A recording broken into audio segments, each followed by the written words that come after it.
Alors, on va voir les anecdotes sur l'école des fans et Yukido. Donc, d'abord, l'école des fans. Ah, bien sûr, c'est une parodie de l'école des fans, une émission télé qui existait à une époque, avec un présentateur qui disait «Les enfants sont formidables». Et puis, il y avait des enfants qui chantaient une chanson, et puis il y avait aussi une star qui était présente. Et là, j'ai écrit avec plein de fautes, pour faire comme si c'était un enfant qui avait écrit. Et puis là, par rapport au décor là que j'ai fait sur Paint, voilà, j'ai voulu faire un décor qui fait vraiment gamin, quoi. Genre, ça pourrait très bien être un enfant qui a fait le décor sur Paint, quoi. Ben, ce que moi j'ai fait.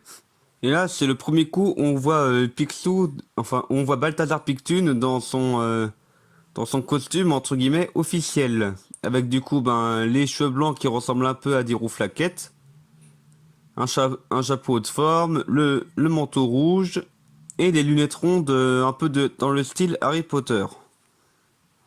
Parce que mes lunettes normales, elles sont moins rondes. Et du coup, dans cette vidéo-là, bien sûr, plusieurs fois, j'ai fait le fameux rire de Balthazar Pictune.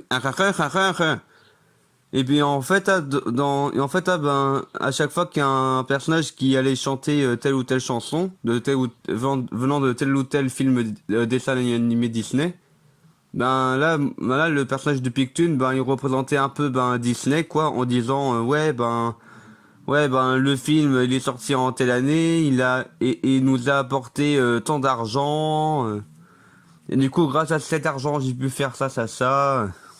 Et aussi là, c'est le premier coup où on voit le sous-fétiche, où du coup là c'est une pièce d'or qui faisait partie d'un lot de pièces d'or que j'avais acheté et que j'avais utilisé tout d'abord pour Fort Bâtard.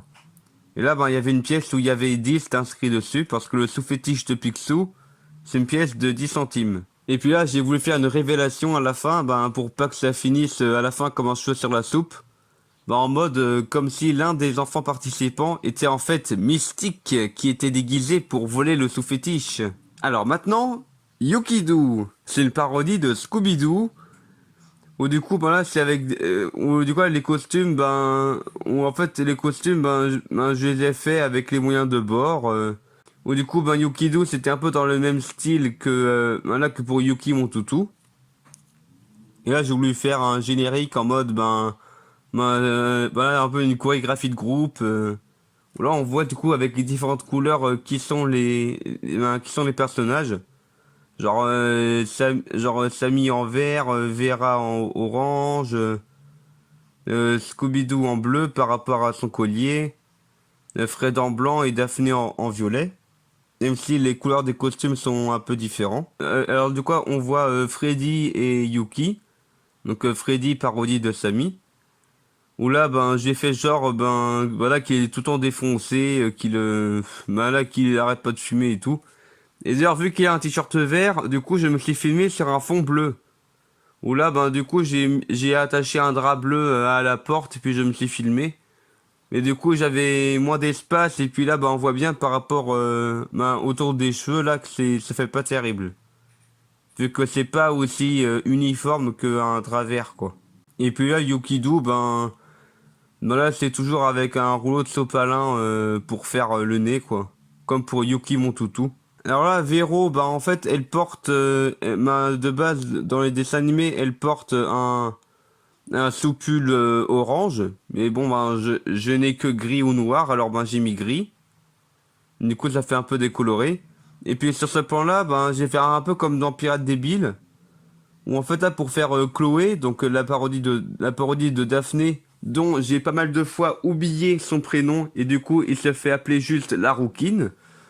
Non, en fait, là, pour ce plan-là, du coup, c'est le premier coup où j'ai pu utiliser la perruque de cheveux longs roux. Donc là, j'avais acheté exprès pour cette vidéo-là.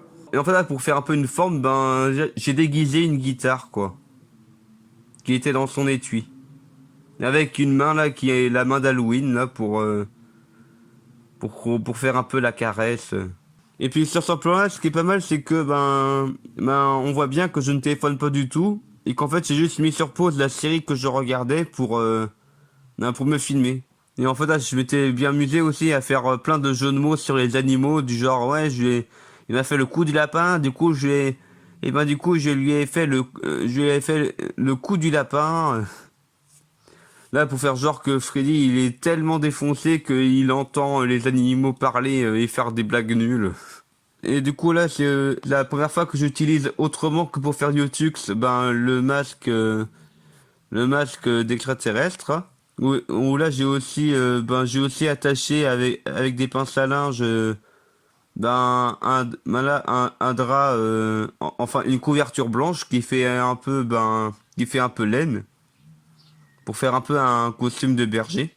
Et bien sûr, vu que c'est une parodie de Scooby-Doo, alors du coup, ben, Véro, ben, elle tombe et elle perd ses lunettes. Et évidemment, elle arrive là dans la fondation SCP, qui en fait, ben, à chaque fois que l'agent 42 il passe par une porte, en fait, c'est ce qu'il y a derrière la porte.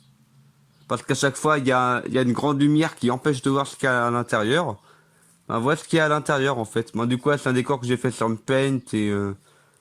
Ah non, ah non, pardon. J'ai fait sur PowerPoint, mais bon, ça reste un décor simple que j'ai fait. Là, pour pouvoir montrer un peu l'intérieur, quoi. Et du coup, j'ai voulu un peu faire ben, des références au fait que dans pas mal de vidéos, ben, on voyait la caméra, le trépied ou un truc du genre. Ben, qui prouve que ce monde est factice. Et aussi le fait que j'ai utilisé la perruque du commerciant pour beaucoup de personnages, y compris du coup, Kev dans la parodie de Scooby-Doo. Et que du coup, et que du coup, la révélation que ça fait à Véro, c'est que ce monde est factice. Et du coup, j'ai fait un peu une sorte d'hologramme. Enfin, j'ai fait un petit effet hologramme là avec ma montre. Et du coup, ma petite sœur, ben, ce qu'elle a à la main là, ben, c'est une sorte de gant d'espion là, ben, que j'ai encore et que j'ai utilisé pour d'autres vidéos encore par la suite. Alors là, et aussi pour filmer cette scène-là, bah en fait, je m'étais déplacé vraiment à l'aveuglette parce qu'en fait, là, j'avais mis 5 ou 7 couches de masque et puis ben les trous n'étaient pas en face et les trous des uns pour les yeux n'étaient pas en face des trous des yeux pour les autres. Genre là, on voit bien que je vois rien. Genre là, il y a le masque vert qui recouvre la place des yeux sur le masque d'Ultron. Et du coup, j'étais vraiment à l'aveuglette. Là, j'étais en mode, bon, bah, non, c'est bon, j'ai tout réglé, mais là, je marche à l'aveuglette. Allez hop, Louise, ma petite sœur, est-ce que tu pourrais, genre, en retirer chaque bout de masque, là Et du coup, là, ben, vu que Véro, elle est au courant de la vérité, du genre que son monde est factice et les personnages aussi, alors du coup, elle devient complètement cinglée. Comme on peut voir là où elle pointe du doigt la caméra parce qu'elle a découvert la supercherie. Et bien sûr, pour finir, ben, j'ai voulu faire la solution de allez hop, on lui efface sa mémoire, comme ça elle oublie tout ça. Même si j'avais bien sûr prévu par la suite qu'à un moment, toutes les mémoires effacées reviendraient. Pour que ça fasse, j'y